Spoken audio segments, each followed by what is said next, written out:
പുണ്യങ്ങളുടെ പൂക്കാലമായ പരിശുദ്ധ റംസാനെ വരവേൽക്കാൻ പള്ളികളും ഭവനങ്ങളും ഒരുങ്ങി.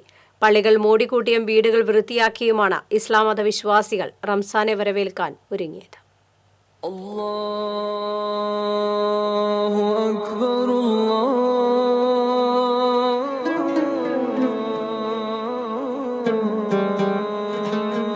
മാസപ്പിറ കാണുന്നതിന്റെ അടിസ്ഥാനത്തിൽ വ്യാഴാഴ്ചയോ വെള്ളിയാഴ്ചയോ നോമ്പിന് തുടക്കമാകും.